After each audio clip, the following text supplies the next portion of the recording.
Now, after 2 consecutive months of decline, the Absa PMI has managed to lift by nearly 3 index points in November. At 48.2% during the period, the improvement failed to lift the index out of contraction territory. And while there are some bright spots, the outlook on expected business conditions in the meantime suggests a dim outlook for South Africa's manufacturing sector. Sello Sekele, Economist at Absa CIB, joins us with greater perspective on the latest PMI print and narrative it's telling us about the industry. Thank you so much for your time, Sello. November was a good month for the financial markets. Even the retailers got a booster through Black Friday. Would you say that the PMI index was also following in the festive cheer?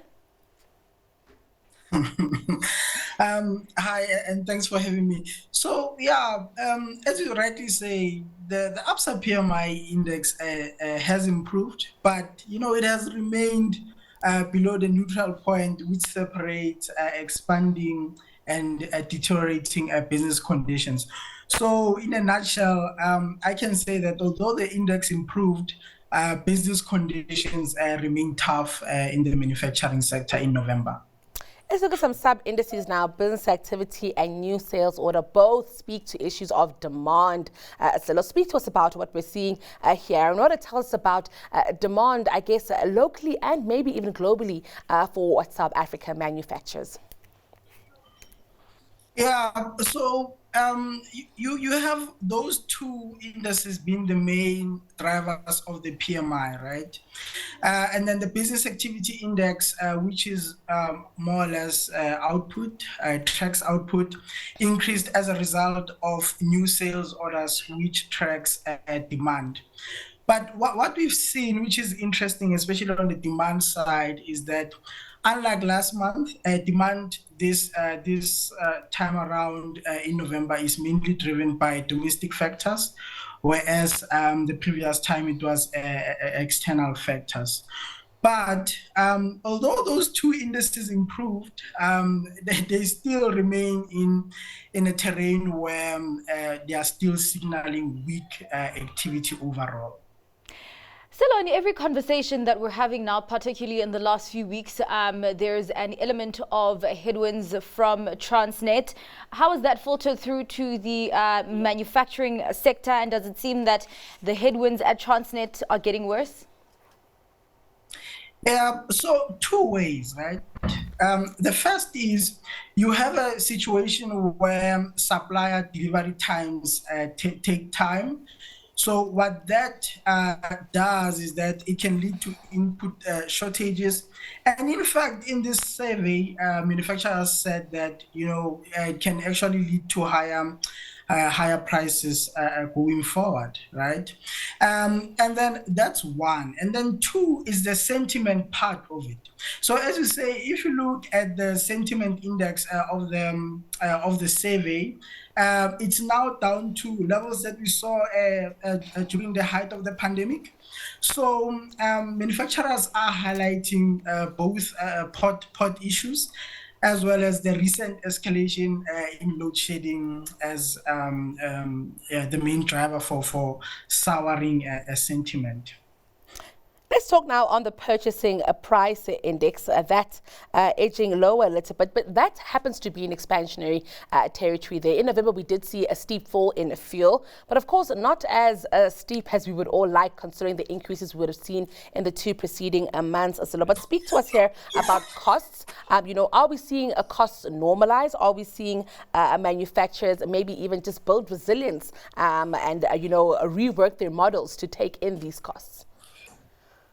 Yeah, so as you correctly say, input costs have been easing a bit, which basically says that the rate of inflation in that sector is decelerating somewhat. If you look at the November print, we think that it's mainly driven by the fuel price cuts. If that's the case, we're likely to see it coming down more in December. But inflationary pressures remain, right? So if you think about what's happening, for example, in terms of the avian flu effects, those are likely to push costs higher for manufacturers, and also what's happening at the ports. So there are headlines that some of these manufacturers have to fly in materials rather than bring them through the ports, right? So the inflationary pressures still remain, although we've seen the index coming down recently. Sello, before you, I think 2 interviews before you, we had a conversation on the table grape industry, and that industry is being hobbled by the logistics issues as well. And the interviewee that we spoke to there actually said that, South Africa could lose its appeal as a reliable exporter. And you were also just talking about sentiment there. And I'm wondering if then this sentiment could have longer reaching and longer lasting consequences for the manufacturing sector, where we could actually see more pressure, at least in the short to medium term. Yeah, so if you're talking about competitiveness, you're actually touching on productivity, right? Yeah. So business have been saying this, that for us to be more productive and for us to lower the cost of doing business, and therefore the cost that we charge our customers, we need to see structural reforms that help us to do so, right? So it's now in the hands of the government to help the private sector, and the private sector also to work with government to increase productivity and therefore enhance its case for being export competitive sector. And so before we let you go, expected business condition that declined. And so manufacturers expecting that, the future will not be easier, even though we are speaking about a possible interest rate hikes next year and inflation coming under control. Keen to get more insights on this one. Yeah, so I touched on it a bit earlier. So it looks like here it's more sentiment, right? As I said, this index is down to levels that we saw in the height of the pandemic.